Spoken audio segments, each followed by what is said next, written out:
Dalam dua video sebelumnya, kita sudah mengulas jenis-jenis rudal yang dimiliki oleh TNI, baik rudal pesawat tempur maupun rudal kapal perang. Dalam video ini, kita akan membahas lebih detail bagaimana cara kerja dari peluru kendali. Ada banyak jenis peluru kendali. Jika dibedakan berdasarkan targetnya, ada rudal anti pesawat terbang, rudal anti kapal, rudal anti tank, dan lain-lain. Untuk episode kali ini, kita akan memfokuskan tentang bagaimana cara kerja rudal anti pesawat. Kita akan mengulas dua jenis rudal anti pesawat, yaitu rudal pencari panas dan rudal dengan sistem kendali radar, diwakili oleh IM-9 Sidewinder dan IM-120 AMRAAM. Sebelum kita mulai, kita lihat dulu bagian-bagian rudal secara umum. Secara umum, rudal terdiri dari bagian-bagian yang masing-masing memiliki fungsi yang spesifik.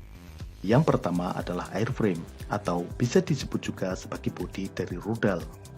Fungsi airframe ini adalah sebagai tempat untuk menempatkan bagian-bagian rudal. Selain itu, juga memberikan bentuk yang aerodinamis. Rudal umumnya berbentuk silinder panjang dengan ujung lancip. Ujung lancip ini mengurangi drag atau hambatan udara, sementara bentuk penampang lingkaran memberikan kekuatan yang optimal. Hal ini karena dengan bentuk lingkaran, beban tekanan menjadi merata, sehingga menghasilkan kekuatan yang optimal. Jadi, kita tidak bisa membuat bentuk dengan seenaknya, misalnya bentuk love, seperti gayung yang tidak jelas itu. Kemudian, bagian vital dari rudal adalah sensor. Sensor berfungsi untuk mendeteksi dan melacak sasaran, sering juga disebut sebagai seeker. Umumnya, sensor ini terletak di bagian paling depan. Ada berbagai macam jenis sensor yang digunakan pada rudal, di antaranya sensor inframerah, radar baik aktif maupun pasif, TV kamera, sensor laser, dan lain-lain. Hasil deteksi dari sensor ini kemudian diolah di bagian sistem kontrol. Sistem kontrol ini pada dasarnya adalah sebuah komputer. Komputer ini dirancang khusus untuk rudal. Selain programnya, juga dalam hal bentuk. Bentuknya berupa silinder mengikuti bentuk airframe dari rudal. Jadi, kita tidak bisa menggunakan CPU atau laptop sebagai komputer rudal, karena bentuknya akan aneh. Hasil pengolahan data dari sistem kontrol digunakan untuk mengarahkan rudal ke sasaran, dengan cara membelokkan arah terbang rudal ke arah target. Untuk membelokkan rudal, bisa menggunakan fin atau sirip pada rudal. Bisa juga dengan membelokkan arah semburan roket dengan jet fin, atau dengan langsung membelokkan nozzle dengan vectoring nozzle. Kemudian, baterai. Fungsi baterai ini adalah sebagai sumber listrik bagi komputer pada rudal, karena tidak mungkin menggunakan colokan listrik atau membawa genset. Berikutnya adalah pendorong agar rudal dapat terbang menuju sasaran. Mesin pendorong pada rudal yang paling umum adalah roket. Untuk rudal berukuran kecil, umumnya digunakan roket berbahan bakar padat. Rudal berukuran besar, semisal rudal balistik, menggunakan roket berbahan bakar cair. Selain roket, ada juga rudal dengan pendorong mesin jet, baik tipe ramjet, turbojet, maupun turbofan. Pendorong mesin jet ini umumnya digunakan dalam rudal jelajah. Yang terakhir adalah hulu ledak atau warhead. Hulu ledak ini akan meledak ketika rudal mengenai target. Ledakan dari hulu ledak dan pecahan fragmentasinya menghancurkan target tersebut. Sekarang, kita mulai dengan rudal pencari panas atau rudal dengan sistem kendali inframerah. Contoh di sini adalah rudal IM-9 Sidewinder. Rudal Sidewinder adalah rudal yang menggunakan sistem pengendali infrared homing.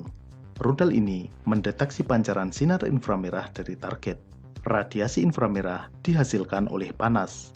Karena pesawat jet menghasilkan semburan udara panas dari mesin jetnya, maka radiasi inframerah yang dihasilkan cukup besar untuk dideteksi dari jauh. Untuk mendeteksi radiasi inframerah ini, di ujung depan rudal Sidewinder terdapat sensor inframerah. Sensor inframerah ini pada prinsipnya sama dengan sensor CMOS atau CCD pada kamera, merubah gelombang elektromagnetik cahaya menjadi sinyal-sinyal listrik. Namun bedanya, sensor ini sensitif pada cahaya inframerah, bukan cahaya tampak. Karena itu, material untuk sensor inframerah ini berbeda dengan sensor pada kamera. Jenis material yang digunakan sebagai bahan sensor inframerah diantaranya adalah indium antimonide, merkuri cadmium telluride, indium gallium arsenide, atau vanadium oxide. Demi meningkatkan sensitivitas deteksi, maka noise radiasi inframerah harus dihilangkan, termasuk noise dari panas sensor itu sendiri. Untuk itu, sensor tersebut saat digunakan harus didinginkan. Beberapa varian Sidewinder dibekali dengan tabung berisi gas argon sebagai pendingin sensor. Varian lainnya ada yang menggunakan nitrogen cair, tapi tidak ada yang pakai es batu. Dalam situasi pertempuran, rudal ini diaktifkan dan sensor pada rudal mulai mencari dan mendeteksi radiasi inframerah dari pesawat musuh. Saat rudal masih terpasang pada pesawat, hasil deteksi sensor ini dikirimkan ke sistem komputer pesawat. Antara rudal dengan pesawat tempur yang membawanya dihubungkan dengan kabel yang disebut umbilical cord. Arti harfiahnya adalah tali pusar. Ini memang mirip seperti tali pusar, di mana ketika rudal ditembakkan, colokan pada kabel ini akan terlepas, tapi tidak perlu dikubur. Sensor inframerah pada rudal dapat digerakkan untuk mencari target. Pada rudal seri terbaru, sensor ini dapat mengarah hampir 90 derajat dari arah sumbu rudal. Ini disebut sebagai high of bore sight. Dengan demikian, sasaran yang dapat dideteksi dan dikunci oleh rudal tidak harus berada di arah depan, bisa juga di arah samping atau atas dan bawah. Ketika sasaran berada tepat di arah sensor ini, berarti sasaran telah terkunci. Sensor ini akan terus mengikuti sasaran. Di kokpit pesawat terdengar bunyi yang menandakan bahwa pesawat musuh telah terkunci. Pilot tinggal menekan tombol untuk menembakkan rudal. Saat pilot menekan tombol, maka perintah terkirim dari sistem komputer pesawat ke rudal untuk menyalakan roket. Roket pun menyala dan rudal meluncur. Rudal Sidewinder menggunakan roket yang bernama Mk-36, buatan perusahaan Alien Tech System yang kini dibeli oleh Northrop Grumman. Ini adalah roket dengan bahan bakar padat atau solid fuel rocket. Propelan roket ini adalah RS-HTPB. HTPB sendiri adalah nama kimia yaitu hydroxyl terminated polybutadiene. Ini adalah senyawa sebagai binder atau pengikat yang mengikat oksidator, bahan bakar padat dan zat lain menjadi satu padatan. Ketika propelan ini terbakar, menghasilkan semburan ke belakang. Akibatnya, rudal pun meluncur ke depan. Propelan RS-HTPB ini memiliki energi yang besar, bukan sekelas roket kembang api lebaran. Tenaga semburannya mampu melesatkan rudal hingga kecepatan Mach 2,5. Jika bahan bakar roket habis, rudal akan tetap meluncur memanfaatkan inersia, seperti halnya anak panah yang diluncurkan. Di bagian sirip belakang rudal Sidewinder, terdapat komponen seperti roda gigi di setiap ujung sirip. Ini bukan hiasan untuk keren-kerenan. Komponen ini bernama rolleron. Saat rudal terbang, aliran udara ke belakang memutar rolleron ini. Putaran yang cepat menghasilkan efek giroskop. Efek giroskop yang dihasilkan oleh rolleron mencegah rudal berputar tidak karuan. Ini penting sebab posisi rudal harus tetap, karena yang berputar adalah sensornya. Rudal Sidewinder merupakan rudal yang benar-benar fire and forget. Setelah diluncurkan, tidak ada lagi hubungan dengan pesawat peluncurnya. Putus. Saat meluncur, sensor inframerah terus melacak target. Tugas utama dari sistem ini adalah agar rudal tetap mengarah ke target. Caranya dengan menjaga titik deteksi tetap berada di tengah. Pada perangkat seeker rudal Sidewinder, terdapat penampang cermin yang berputar di depan sensor. Radiasi inframerah dari target dipantulkan ke sensor melalui cermin ini. Pada cermin terdapat celah-celah. Fungsi celah ini adalah mengukur jauh atau dekatnya arah target melenceng dari titik tengah atau aksis rudal. Jika sudut melencengnya target semakin besar, maka frekuensi semakin renggang, karena semakin ke pinggir, celah semakin lebar. Begitupun sebaliknya, semakin dekat dengan titik tengah, semakin rapat. Sinyal yang diterima oleh sensor ini kemudian dikirimkan ke sistem kontrol untuk diolah. Intinya, jika target melenceng ke kiri, maka sistem kontrol akan menggerakkan kanard atau sirip depan untuk membelokkan rudal ke kiri, hingga rudal kembali mengarah tepat ke target sampai mengenainya. Komputer pada sistem kontrol ini juga diprogram untuk membedakan pola radiasi agar tidak salah sasaran. Contohnya, mencegah agar rudal tidak terbang mengejar matahari, karena bukan fungsi rudal mengejar matahari, itu tugasnya Ari Lasso. Selain itu, juga mengenali gerakan-gerakan tidak lazim misalnya flare. Ini agar rudal tidak mudah dikecoh oleh flare yang dilontarkan pesawat musuh. Rudal Sidewinder tidak perlu benar-benar menghantam sasaran untuk meledak. Rudal ini akan meledak dalam posisi sedekat mungkin dengan target. Untuk itu, di badan rudal, tepatnya di belakang kanar, terdapat perangkat optical target detector. Perangkat ini terdiri dari laser emitter yang memancarkan sinar laser dan sensor laser untuk mendeteksi pantulannya. Masing-masing jumlahnya 8. Laser emitter ini terus-menerus memancarkan sinar laser ke 8 arah. Ketika mendekati target, sinar laser ini dipantulkan oleh permukaan sasaran. Pantulan sinar laser dideteksi oleh sensor. Deteksi dari sensor ini dikirimkan ke sistem kontrol untuk diterjemahkan apakah jarak target sudah dekat atau belum. Jika target sudah berada dalam jarak yang cukup dekat, maka sistem kendali rudal akan mengaktifkan hulu ledak. Hulu ledak rudal Sidewinder bernama WDU-17B. WDU adalah singkatan dari Weapon Detonation Unit. Hulu ledak ini berisi peledak PBXN-3. PBX adalah singkatan Polymer Bonded Explosive, yaitu bahan peledak yang diikat oleh polimer. PBXN-3 adalah kode untuk bahan peledak PBX yang berisi 85% RDX yang diikat oleh polimer nilon. Hulu ledak Sidewinder tipe lama menggunakan continuous rod warhead. Di sekeliling bahan peledak terdapat kawat yang ditekuk-tekuk secara zigzag. Ini bukan kawat gigi, tapi kawat titanium. Saat rudal meledak, kawat ini mengembang menjadi lingkaran besar. Lingkaran kawat yang mengembang dengan kecepatan tinggi ini mampu memotong dan menghancurkan target. Sidewinder tipe terbaru menggunakan hulu ledak annular blast fragmentation.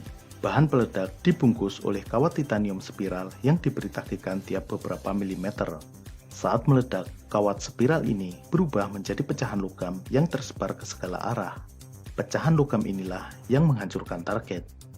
Harga satu unit rudal Sidewinder tipe IM-9X adalah $472.000, sekitar hampir 7 miliar rupiah. Jauh lebih mahal daripada mobil Alphard, meskipun tidak bisa dinaiki. Berikutnya, rudal IM-120 AMRAAM. Rudal AMRAAM merupakan rudal BVR atau Beyond Visual Range. Artinya, rudal yang dirancang mampu menembak pesawat musuh dalam jarak jauh di luar jarak pandang mata manusia. Rudal yang dikategorikan sebagai BVR memiliki jarak tembak lebih dari 37 km.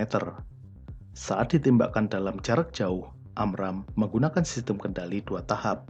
Tahap pertama adalah inertial guidance dan tahap kedua menggunakan active radar homing. Active radar homing yaitu rudal membawa radarnya sendiri untuk menuntun menuju target. Berikut ini adalah sistem kerja dari rudal AMRAAM. Pertama, pesawat tempur mendeteksi sasaran dengan menggunakan radar yang terdapat pada pesawat tempur tersebut. Radar pada pesawat tempur ini memiliki jangkauan cukup jauh. Sebagai contoh, radar AN/APG-68 pada pesawat F-16 terbaru mampu mendeteksi sasaran pada jarak 296 km. Dari deteksi radar tersebut didapatkan data-data pesawat terbang musuh tersebut yang meliputi jarak, arah, dan kecepatan. Berdasarkan data tersebut, sistem komputer pesawat menghitung perkiraan jalur pesawat dan menentukan titik pencegatan di mana rudal yang ditembakkan akan bertemu dengan pesawat tersebut. Sesaat sebelum rudal diluncurkan, data-data ini dikirimkan dari sistem komputer pesawat ke sistem kendali rudal. Bahasa sederhananya, pesawat tempur memberi alamat kepada rudal kemana harus terbang. Saat diluncurkan, AMRAAM melesat karena dorongan roket berbahan bakar padat buatan Hercules Incorporation. Roket ini mampu melesatkan rudal AMRAAM hingga kecepatan Mach 4. Rudal AMRAAM terbang ke titik yang ditentukan menggunakan sistem kendali yang disebut Inertial Guidance System. Inertial Guidance System adalah sistem navigasi untuk mengetahui posisi berdasarkan titik awal, arah, dan kecepatan, tidak tergantung atau berpedoman pada sumber eksternal. Contoh gampangnya seperti ini, jika diketahui titik awal adalah A, kemudian arahnya lurus ke timur dan kecepatan 100 meter per detik, maka setelah 5 detik berarti posisi rudal adalah 500 meter di sebelah timur titik A. Untuk sistem inertial guidance ini, di dalam rudal terdapat perangkat giroskop dan akselerometer. Giroskop digunakan untuk mengukur perubahan arah rudal karena sifat giroskop adalah rigidity in space, yaitu selalu mempertahankan arah poros putarnya. Karena posisi giroskop tetap, maka perubahan arah rudal dapat dideteksi. Kemudian, akselerometer digunakan untuk mengukur perubahan kecepatan dari rudal. Karena rudal bisa bergerak dalam 3 aksis atau 3 sumbu, maka juga terdapat 3 aksis akselerometer. Berdasarkan input dari sensor pada giroskop dan akselerometer, sistem komputer pada rudal terus-menerus menghitung posisi rudal dan mengarahkan rudal pada titik yang dituju. Meskipun AMRAAM merupakan rudal tipe Fire and Forget, namun jika memungkinkan, akan lebih efektif jika radar pesawat tempur tetap memantau pesawat musuh yang dituju selama rudal menggunakan kendali inertial guidance. Jika sasaran berbelok arah, maka dapat dilakukan update terhadap jalur terbang rudal. Selain dari pesawat tempur yang meluncurkannya, update ini juga dapat dilakukan oleh pesawat radar seperti AWACS maupun radar di darat melalui sistem komunikasi data link 16. Ketika rudal sudah mendekati sasaran dan sasaran sudah berada pada jangkauan radar yang terdapat pada rudal, maka AMRAAM akan mengaktifkan radar yang berada di ujung rudal. Radar ini mendeteksi posisi tepat pesawat musuh yang menjadi sasaran. Dengan deteksi dari radar, sistem kendali rudal akan mengerahkan rudal menuju pesawat musuh tersebut. Rudal ini juga dilengkapi perangkat deteksi ECM atau Electronic Countermeasure. Jika pesawat musuh melakukan ECM atau jamming dengan memancarkan gelombang elektromagnetik untuk mengacukan deteksi radar, maka rudal AMRAAM akan mematikan radar aktifnya dan menggunakannya sebagai radar pasif. Dengan radar pasif ini, sumber pancaran gelombang elektromagnetik dari pesawat musuh tersebut digunakan sebagai acuan untuk mengejar target. Sistem kendali rudal akan mengarahkan rudal ke sumber pancaran elektromagnetik tersebut. Jika rudal AMRAAM digunakan dalam jarak dekat, maka dapat langsung menggunakan kendali active radar homing sesaat setelah diluncurkan, tidak perlu menggunakan inertial guidance. Sama seperti Sidewinder, AMRAAM tidak perlu benar-benar menghantam target. Rudal ini dilengkapi target detection device yang mengukur jarak rudal ke target dengan gelombang radar. Rudal akan meledak sedekat mungkin dengan target. AMRAAM menggunakan hulu ledak WDU-33B seberat 23 kg. Hulu ledak ini menggunakan peledak BBX-108. Selain rudal udara ke udara, masih banyak rudal jenis lainnya. Tentunya cara kerjanya juga berbeda. Kapan-kapan kita akan bahas rudal-rudal jenis lainnya. Untuk episode berikutnya, kita akan membahas tentang senjata nuklir. Bagaimana cara kerja senjata nuklir? Dan kira-kira bisakah Indonesia membuat senjata nuklir? Apa saja kesulitan teknis yang dihadapi untuk membuatnya? Akan kita bahas langkah-langkah untuk membuat senjata nuklir. Sampai jumpa.